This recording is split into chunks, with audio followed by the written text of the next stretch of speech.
أعوذ بالله من الشيطان الرجيم بسم الله الرحمن الرحيم السلام عليكم ورحمة الله وبركاته رب اشرح لي صدري ويسر لي أمري واحلل عقدة من لساني يفقه قولي رب زدني علما اللهم لا سهل إلا ما جعلته سهلا وأنت تجعل الحزن إذا شئت سهلا۔ آج کا ہمارا لیسن ہے نون مشدد اور میم مشدد، ٹھیک ہے۔ شد جو ہے یہ جیسے ڈبلیو کے جیسے یا 3 کے جیسے الٹا لکھا ہوتا ہے تو اس کو شد کہتے ہیں، ٹھیک ہے۔ اور جس حرف کے اوپر یہ شد آتا ہے اس کو مشدد کہتے ہیں۔ تو نون مشدد یعنی نون کے اوپر جب شد آئے گی، اور میم مشدد یعنی میم کے اوپر جب شد ہوگی تو ہم لوگ غنہ کریں گے، ٹھیک ہے۔ یہ 2 حروف جو ہیں یہ غنہ حروف ہیں، اور آپ جب بھی قرآن پڑھیں گے جہاں پہ بھی نون اور میم کے اوپر شد آئے گی تو وہاں پہ آپ کو غنہ کرنا ہے، ٹھیک ہے۔ یعنی اس کے اوپر 1-2 سیکنڈ کے لیے آپ کو اس کے اوپر جیسے پریس کرنا ہے۔ فار ایگزامپل ان، اب میں نے دیکھے نون کے اوپر جو ہے تھوڑی دیر جو ہے نا رکی، میں تھوڑی دیر 2 سیکنڈ کے لیے میں نے اس کے اوپر پریس کیا۔ ان، ام، ٹھیک ہے۔ سورۃ الناس میں جیسے ہے ملک الناس، تو نون کے اوپر جو ہے شد ہے، ٹھیک ہے۔ ثم لترونہا، تو لترونہا نون کے اوپر دیکھیں شد ہے۔ ثم میم کے اوپر شد ہے سورۃ تکاثر میں، ثم لترونہا۔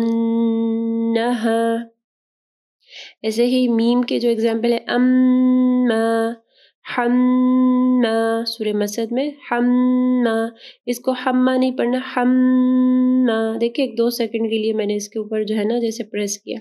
فَأُمُّهُ، سورہ قاریہ، ثم، ٹھیک ہے۔ اب شد کا دیکھیں، شد کا مطلب کیا ہے، یعنی شد کا مطلب ہے یعنی ڈبل، یعنی کسی بھی حرف کے اوپر جب شد آتی ہے اس کا مطلب ہے کہ ہمارے پاس وہ حرف جو ہے وہ ڈبل ہے۔ فار ایگزامپل انا یا انا، ٹھیک ہے۔ اب نون کے اوپر شد ہے، ٹھیک ہے، اس کا مطلب ہے ہمارے پاس نون 2 ہیں، ٹھیک ہے۔ فرسٹ والا جو پہلا والا نون ہے وہ ساکن ہوگا جیسے حمزہ زیر نون ان، اور پھر جو دوسرا والا نون ہوگا وہ متحرک ہوگا، یعنی اگر اس کے اوپر زبر ہوگی، زیر ہوگی یا پیش ہوگی متحرک ہوگا، تو ان نہ، ان نہ، ٹھیک ہے۔ تو اس کو جو ہے شارٹ کٹ میں ایسے شد لکھا جاتا ہے۔ یہ پہلا والا نون جو ہے وہ ساکن ہوگا یا میم کے اوپر اگر ہوگا کسی بھی حرف کے اوپر، اور دوسرا والا جو حرف ہوگا وہ متحرک ہوگا، ان، ایسے ہی اما، تو فرسٹ والا جو میم ہے وہ ساکن ہے، حمزہ کے اوپر زبر ہے، پھر میم ساکن پھر میم کے ساتھ زبر ہوگا یا زیر یا جو بھی پیش ہوگا تو وہ ہوگا اما، ٹھیک ہے۔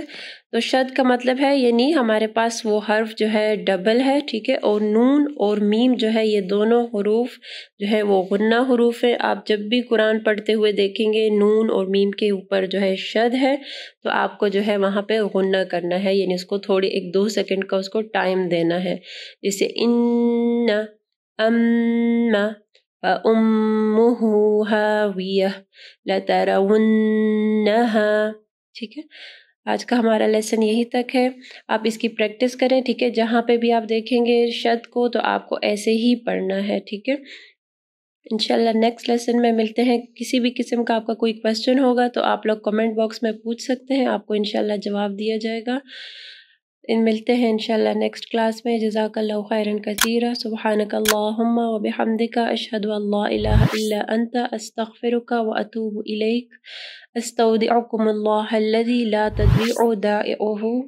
السلام علیکم ورحمۃ اللہ وبرکاتہ۔ ربنا تقبل منا انک انت السمیع العلیم وتب علينا إنك أنت التواب الرحيم.